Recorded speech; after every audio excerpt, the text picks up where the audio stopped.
আন্তরিকভাবে দুঃখ প্রকাশ করছি, অফিসিয়ালি দুঃখ প্রকাশ করছি।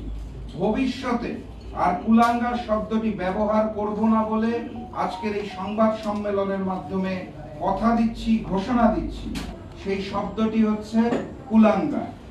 আমার ব্যক্তিগত ধারণা, বিএনপির কিছু সংখ্যক কর্মী কুলাঙ্গার শব্দের অর্থ ঠিকমতো উপলব্ধি করতে পারেন নাই, অথবা ওনাদের জানার ভুল আছে। আমি তাদেরকে বিনয়ের সাথে বলতে চাই, কুলাঙ্গার শব্দের অর্থ কুল যোগ অঙ্গার। কুল অর্থ বংশ, অঙ্গার অর্থ কলঙ্ক, অর্থাৎ বংশের কলঙ্ক। কুলাঙ্গার একটি বিশেষ্য, এমন ব্যক্তি যার কুকর্মের ফলে তার বংশ কলঙ্কিত অথবা অপমানিত হয়।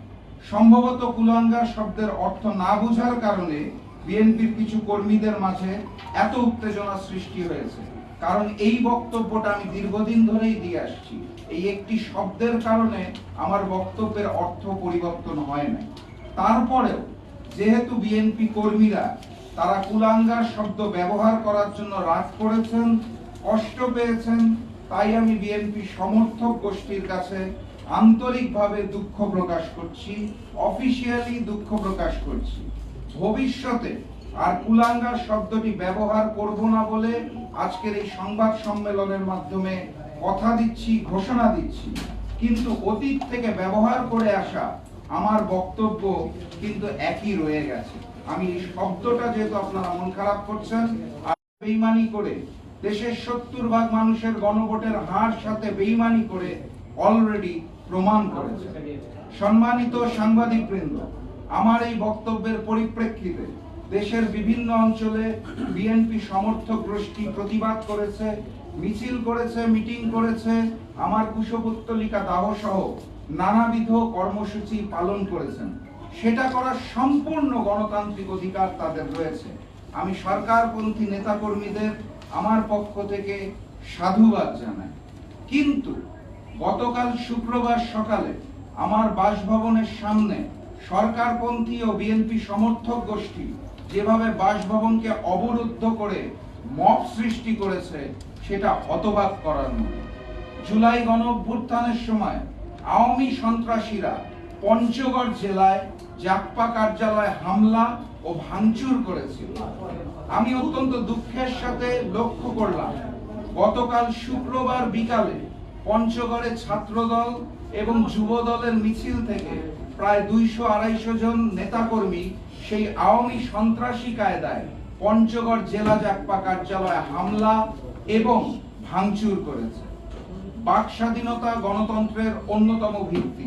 সেখানে রাষ্ট্র বা সরকারের কঠোর সমালোচনা করা নাগরিকের সাংবিধানিক অধিকার।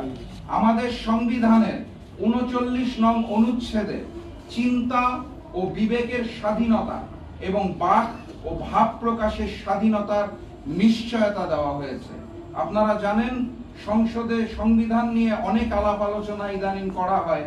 সেই সংবিধানের 39 নং অনুচ্ছেদটা আপনাদের বিনয়ের সাথে স্মরণ করিয়ে দিতে চাই। আমি বিশ্বাস করি জনগণের প্রাপ্য অধিকারের জন্য কথা বলা আমার দায়িত্ব। সেই কাজটি করার জন্য ফ্যাসিস্ট হাসিনার সময় আমি চুপ ছিলাম না, এখনো চুপ থাকতে পারছি না। রাষ্ট্র পরিচালনার দায়িত্ব চেয়ে জনগণকে যে অঙ্গীকারগুলো দেওয়া হয়েছিল, সেই অঙ্গীকারগুলো পালন করাটা সরকারের জন্য আবশ্যক। এবং গণতান্ত্রিক দেশে বিরোধী দল হিসেবে যে কোনো ব্যত্যয় হলে তা মনে করিয়ে দেওয়াটাই আমার কাজ, আমাদের কাজ। আমাদের স্বরাষ্ট্রমন্ত্রী বলেছিলেন আর থাকবে না। জনাব তারেক রহমান দেশে আসার আগে লন্ডনে বসে সোশ্যাল মিডিয়াতে নিজের ব্যঙ্গাত্মক চিত্র শেয়ার করে বাক স্বাধীনতার ঘোষণা দিয়েছিলেন। আমি জনাব তারেক রহমান ও সালাউদ্দিন আহমেদের কথার প্রতিফলন দেখার অপেক্ষায় আছি। সম্মানিত সাংবাদিক বৃন্দ, আমি আপনাদের মাধ্যমে দেশবাসীর সামনে কিছু তথ্য তুলে ধরতে চাই। আমি যেই রাজনৈতিক বক্তব্য দিয়েছি তা শুধুমাত্র আমার বক্তব্য অথবা দলীয় মুখপাত্র হিসেবে জাতীয় গণতান্ত্রিক পার্টি জাকপার বক্তব্য। এর সাথে আমাদের 11 দলীয় ঐক্যের কোনো সম্পর্ক নাই। অতএব আমার বক্তব্যকে যারা জামাত অথবা 11 দলের বক্তব্য হিসেবে প্রচার করছেন, অপপ্রচার করছেন, তারা নিঃসন্দেহে ভুল করছেন। 2, আমাকে বিব্রত করার লক্ষ্যে সোশ্যাল মিডিয়ায় আমার ফোন নাম্বার ছড়িয়ে দেওয়া হয়েছে। মধুর মিষ্ট ভাষায় বকাঝকা দিচ্ছেন, অত্যন্ত মিষ্ট ভাষায়। একই সাথে নানাবিধ পন্থায় আমাকে হত্যার হুমকি প্রয়োগ করেছেন। জুলাই গণঅভ্যুত্থান পরবর্তী বাংলাদেশে বাক স্বাধীনতার এত চমৎকার উদাহরণ আমরা কেউই আশা করি নাই। আমি অত্যন্ত বিনয়ের সাথে বিএনপি সমর্থকদের বলতে চাই, জুলাই গণঅভ্যুত্থানে আমার জুলাইয়ের 19 তারিখে মৃত্যু হতে পারত। আমি আল্লাহ প্রদত্ত দ্বিতীয় জীবন যাপন করছি, মৃত্যু ভয়ে আমি রাজনীতি করি না। মহান রাব্বুল আলামিন যেদিন যে সময় আমার মৃত্যু নির্ধারণ করেছে তার 1 সেকেন্ড আগে অথবা 1 সেকেন্ড পরে আমার মৃত্যু হবে না। 3 নম্বর পয়েন্ট, রাজনীতির সাথে সংযুক্ত না থাকার পরেও শুধুমাত্র আমার সহধর্মিণী হওয়ার অপরাধে সোশ্যাল মিডিয়ায় আমার সহধর্মিণীর ফোন নাম্বার ছড়িয়ে দেওয়া হয়েছে। আমার বক্তব্যের পরিপ্রেক্ষিতে আমার পরিবারের মানুষকে হেনস্থা করা হচ্ছে, যা একটি গোষ্ঠীর রুচিবোধকে প্রশ্নবিদ্ধ করে।